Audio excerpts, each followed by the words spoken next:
1. La estrategia de la distracción.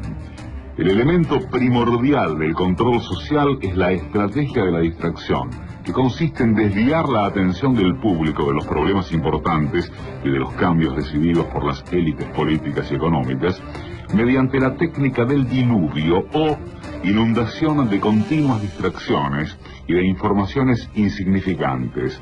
La estrategia de la distracción es igualmente indispensable para impedir al público interesarse por los conocimientos esenciales en el área de la ciencia, la economía, la psicología, la neurobiología y la cibernética. Mantener la atención del público distraída, lejos de los verdaderos problemas sociales, cautivada por temas sin importancia real, mantener al público ocupado, sin ningún tiempo para pensar, de vuelta a la granja como los otros animales. El ídolo adolescente Justin Bieber ha indignado a miles de padres con sus opiniones sobre el aborto y las violaciones. En vísperas de los exámenes finales se ha disparado el alquiler de pinganillos. Hay perros abandonados, los hay también maltratados, pero hay también muchos perros de hoy en día que llevan una vida bastante regalada en los hogares. Si sus amos reciben cremas o masajes o van a la moda, pues ellos también. 2.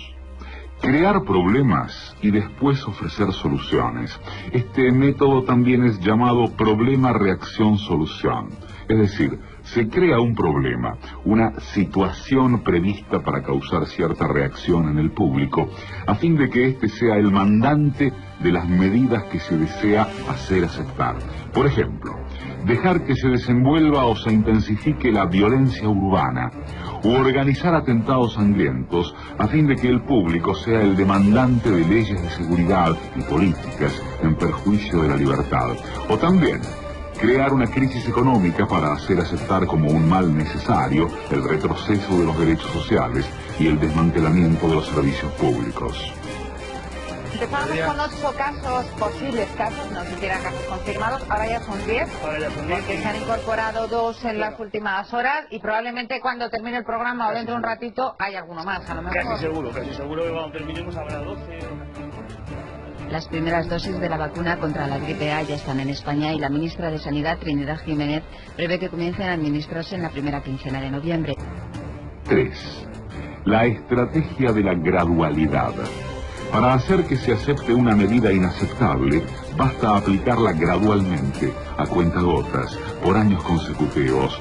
Es de esa manera que condiciones socioeconómicas radicalmente nuevas, neoliberalismo, fueron impuestas durante las décadas de 1980 y 1990. Estado mínimo, privatizaciones, precariedad, flexibilidad, desempleo en masa, salarios que ya no aseguran ingresos decentes, tantos cambios que hubieran provocado una revolución si hubiesen sido aplicados de una sola vez. Quiero anunciarle que el gobierno aprobará la reforma laboral el próximo día 16, miércoles, en Consejo de Ministros. Se produzca un acuerdo o no se produzca un acuerdo. El gobierno no contempla, después de las medidas adoptadas de reducción del déficit y consolidación fiscal, dentro de las que incluyo el techo de gasto para el presupuesto del año 2011, nuevas medidas.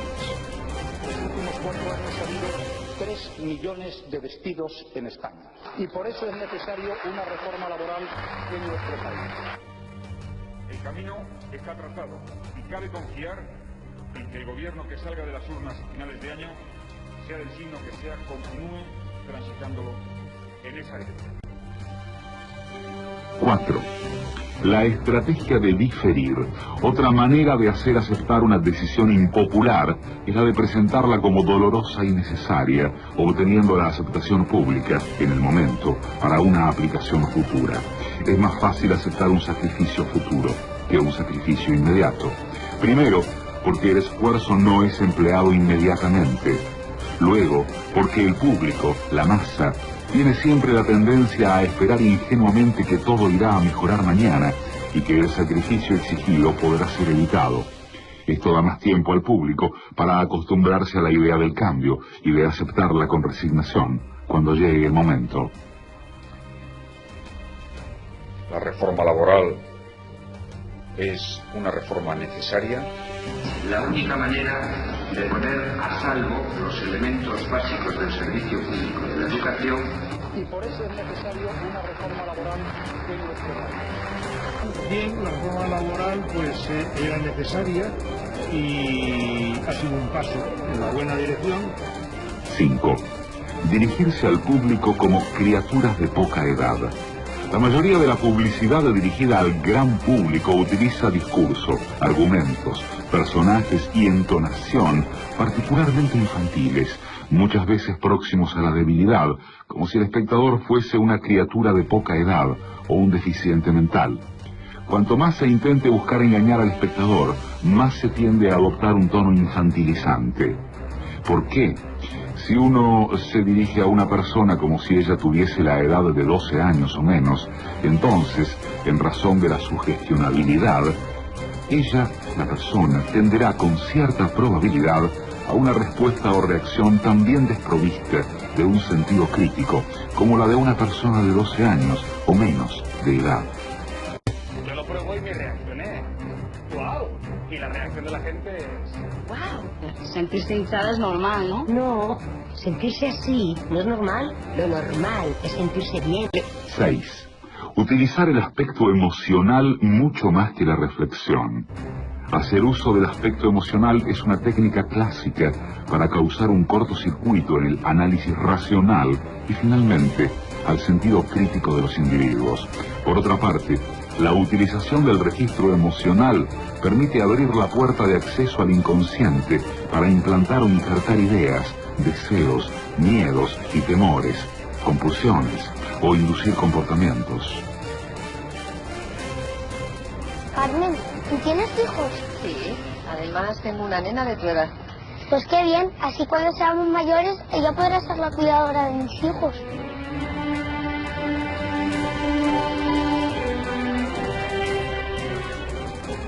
Pasa de mí, no le interesan mis problemas. Está todo el día hablando de cosas que solo le importan a él. Me ha fallado. Me he pillado mintiéndome. ¿Y qué vas a hacer? No tengo ningún motivo para creer en él. No volveré a votar a la partida. 7. Mantener al público en la ignorancia y la mediocridad.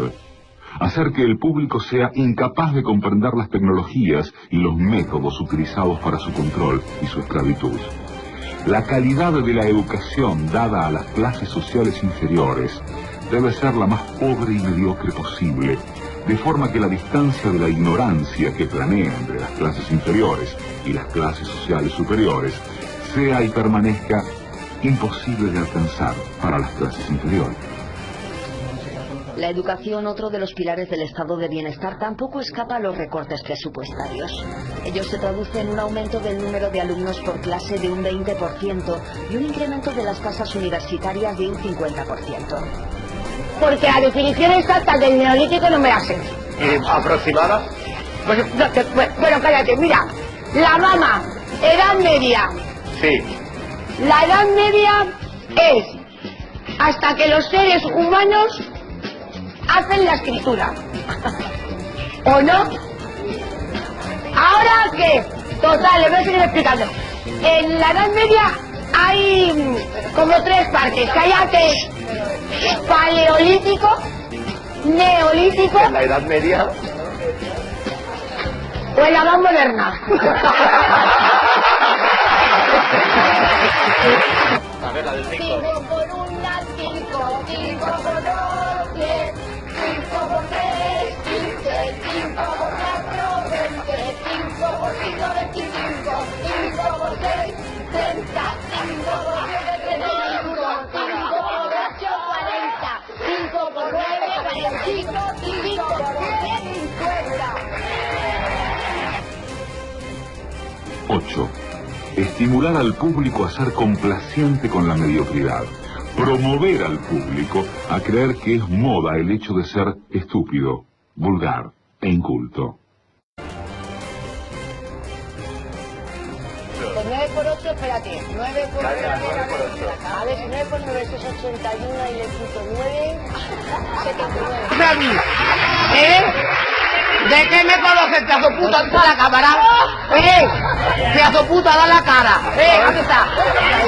Mentirosa tengo el coño, o la polla, me da igual. Métete al agua del coño y lávate el coño con bacalao. ¡Habla la mierda, marrana! 9. Reforzar la autoculpabilidad.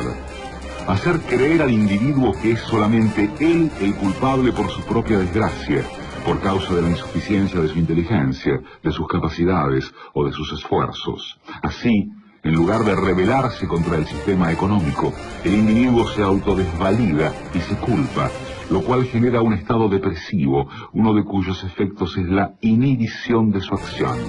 Y sin acción, no hay revolución. Y en La Razón. Hemos comprado a crédito segundas viviendas, televisiones de plasma, viajes al Caribe, y eso no es razonable. Pero este argumento no es nuevo en el PP. Parece que tienen fijación con los que compran plasmas. Segunda vez que salen a relucir en una semana. Y que hay casos de las familias que efectivamente estaban en situaciones de necesidad y que a lo mejor luego se compraban una televisión de plasma. Esta diputada valenciana hablaba de parados en lugar de, por ejemplo, cargar contra los bancos. Lo mismo el gobierno de Rajoy, que prefiere pasarle la culpa a los ciudadanos, los que según la oposición son las víctimas y no los causantes. No es verdad que había unas relaciones de libertad absolutas. Y no es verdad que la responsable es la gente de ir a meterse en aquellos créditos. Le metieron los créditos por los ojos. Y los bancos se desentienden del asunto. Parece que la crisis no va con ellos. La crisis económica no está provocada por el sistema bancario. Y 10. Conocer a los individuos mejor de lo que ellos mismos se conocen. En el transcurso de los últimos 50 años, los avances acelerados de la ciencia han generado una creciente brecha entre los conocimientos del público y aquellos conocimientos poseídos y utilizados por las élites dominantes.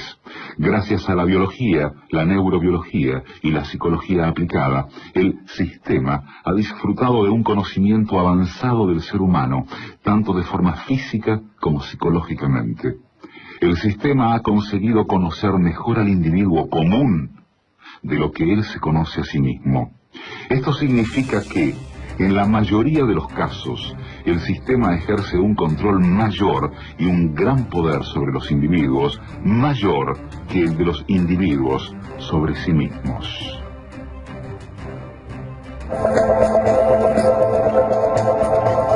Los psicólogos y los científicos llevan mucho tiempo intentando medir las emociones, pero también los directores de marketing. Y la comprensión de aquello que nos mueve interiormente, lo que motiva nuestras elecciones, es lo que las compañías de neuromarketing nos están ofreciendo cada vez más. En este experimento vemos que la temperatura de la piel desciende gradualmente desde la marca 80 en el gráfico hasta cerca del 65. Observamos las ondas cerebrales y tenemos 64 sensores. Cada uno de los sensores monitoriza el cerebro 2000 veces por segundo. De modo que en un segundo obtenemos 128.000 puntos de referencia. Imagínese lo que obtenemos en 30 segundos, lo que obtenemos en un minuto. Miles de millones de puntos de referencia, ¿verdad? Con esto medimos 3 parámetros, solo 3 parámetros, con enorme precisión.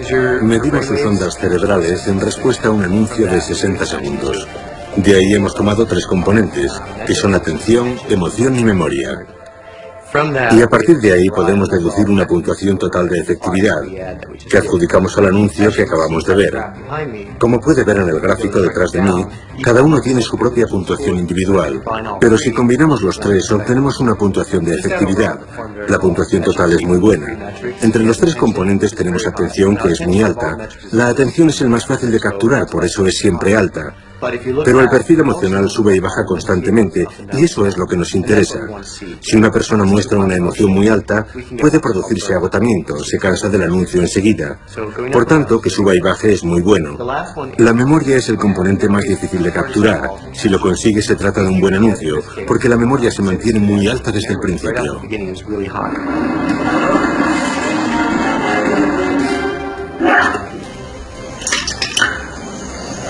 Retardo malo. Si conseguimos que la memoria suba, como vemos en el gráfico, que al final sube claramente, eso significa que mostrar la marca o el mensaje al final del anuncio es muy positivo. Y sabes que el consumidor se marchará recordando la marca o el anuncio.